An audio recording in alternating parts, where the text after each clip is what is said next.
भारत के नक्शे पर हजारों गांव हैं जो बस एक नाम और एक कोड बनकर रह गए हैं। लेकिन कुछ गांव सिर्फ जमीन का टुकड़ा नहीं होते, वे एक जीता जागता एहसास होते हैं। एक ऐसी धड़कन जो वक्त के बीतने के साथ धीमी नहीं होती बल्कि और गहरी होती जाती है। जहां सुबह का अलार्म शोर नहीं बल्कि मंदिर की पहली घंटी और रोज की खुशबू होती है। जहां रिश्ते नेटवर्क सिग्नल से नहीं बल्कि दिलों के भरोसे टिके होते हैं।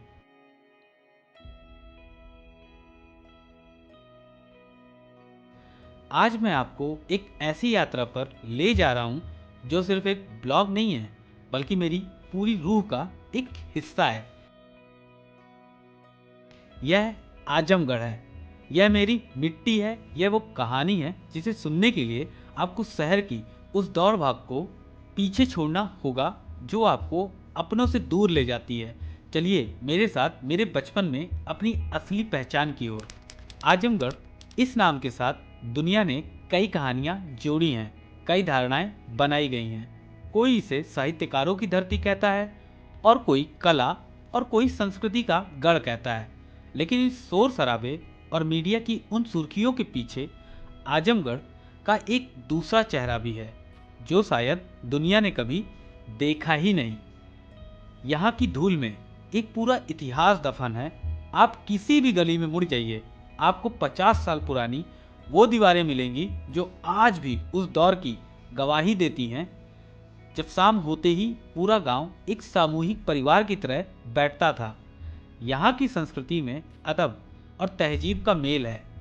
छोटे बच्चों का अपनों से बड़ों के पैर छूना यहाँ कोई मजबूरी नहीं बल्कि एक संस्कार है जो खून में दौड़ता है।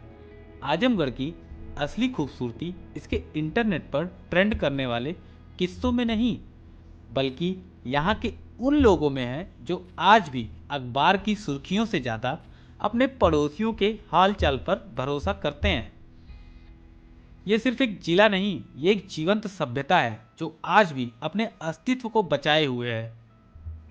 ये है मेरा गांव। शहर वालों की नज़र में शायद ये पिछड़ा हो, लेकिन मेरे लिए ये बहुत ही पवित्र है और बहुत ही शांतिदेह है। याद है वो बरगद का पेड़? बचपन में हमें लगता था कि इसके ऊपर कोई दैवी शक्ति का पहरा है। आज भी जब मैं यहाँ आता हूँ तो वह बचपन मेरी आंखों के सामने किसी फिल्म की तरह तैर जाता है। इन रास्तों पर मेरी साइकिल की चेन कितनी बार उतरी है, कितनी बार मैं गिरा हूँ और उठकर भागा हूँ, मुझे सब याद है। उन खेतों में जहाँ मैंने पहली बार हल पकड़ना सीखा था। यहाँ हर घर के दरवाजे पर एक कहानी है। किसी का बेटा सरहद पर देश की रक्षा कर रहा है, किसी की बेटी शहर में डॉक्टर बनकर लोगों की जान बचा रही है, लेकिन उन सभी का दिल हमेशा इसी दहलीज पर अटका रहता है। यहाँ अपनापन हवा में बुलता है और यही अपनापन हमें वापस यहाँ खींच लाता है। अब हम उस जगह पर हैं जो मेरे गांव महाराजगंज की रूह है, भैरव बाबा मंदिर। यहाँ की आस्था को आप किसी वैज्ञानिक पैमाने या तर्क से नहीं माप सकते। यहाँ सोमवार की भीड़ में आप सिर्फ लोगों को नहीं, हजारों उम्मीदों को देखेंगे। किसी की बीमार माँ के स्वास्थ्य के लिए मन्नत, तो किसी की बेटी की शादी के लिए आशीर्वाद। यहाँ हर कोई खाली हाथ आता है और मन में संतोष लेकर लौटता है। जब यहाँ घंटियाँ बजती हैं तो ऐसा लगता है जैसे समय कुछ देर के लिए अपनी गति भूल गया हो।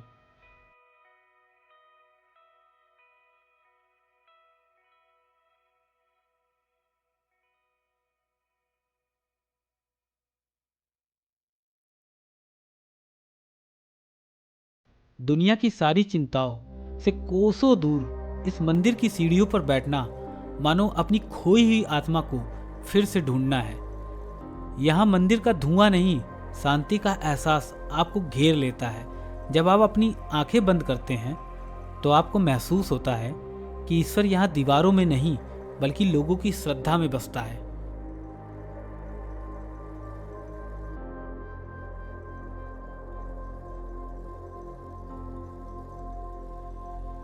लोग पूछते हैं सुकून कहाँ है। कोई बाली जा रहा है, कोई पेरिस के रिजॉर्ट में।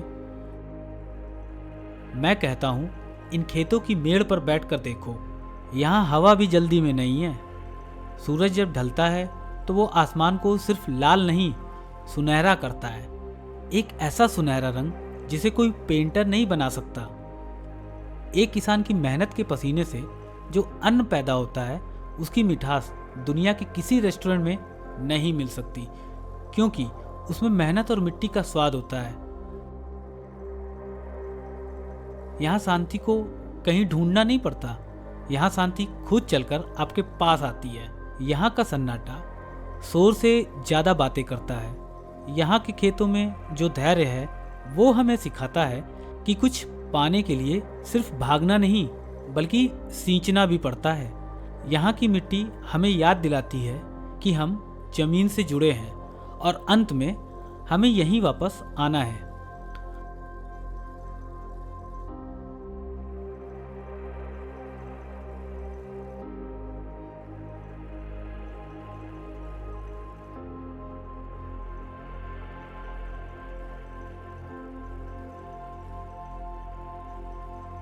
आज घर में सन्नाटा नहीं बल्कि एक अलग तरह की हलचल है, क्योंकि मेरी बहन की शादी है।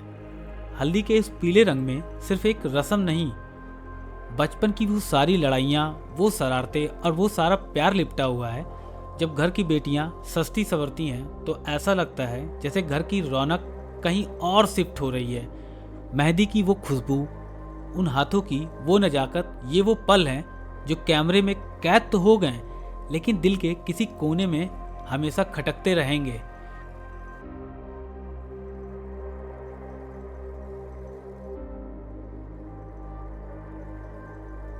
विदाई का वक्त जब वो चौखट पार करती है तो सिर्फ एक लड़की नहीं जाती, घर का एक बड़ा हिस्सा खाली हो जाता है। यही हमारे गांव का सच है। हम रिश्तों को रूह से निभाते हैं और हम हर रस्म को खुशी और गम के साथ जीते हैं।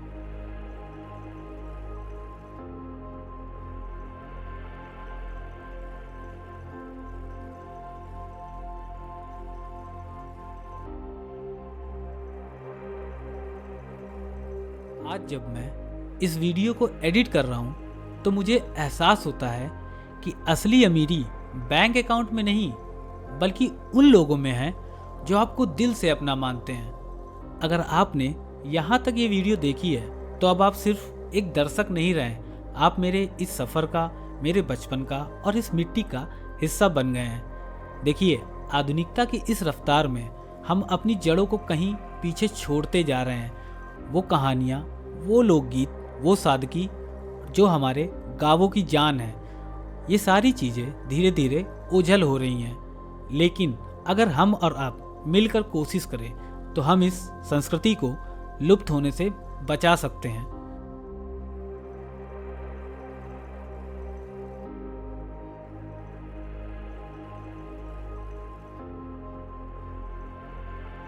मैं इस चैनल को सिर्फ एक प्लेटफॉर्म की तरह नहीं बल्कि हमारे गांव की उन अनसुनी कहानियों के एक डिजिटल म्यूजियम की तरह देख रहा हूं, जिन्हें आने वाली पीढ़ी को भी जानना चाहिए। हर वीडियो जो आप देखते हैं वे हमारे कल्चर को सहेजने की एक छोटी सी कोशिश है। अगर आपको भी लगता है कि हमारी परंपराएं, हमारे रीति रिवाज और ये अनमोल मिट्टी की खुशबू दुनिया तक पहुंचनी चाहिए और आप चाहते हैं कि ऐसी और भी कई खूबसूरत कहानियां मैं आप तक लाता रहूं, तो चैनल को सब्सक्राइब जरूर करें। आपका हर एक सब्सक्राइब इस कल्चर को बचाने की मुहिम को और मजबूत बनाएगा।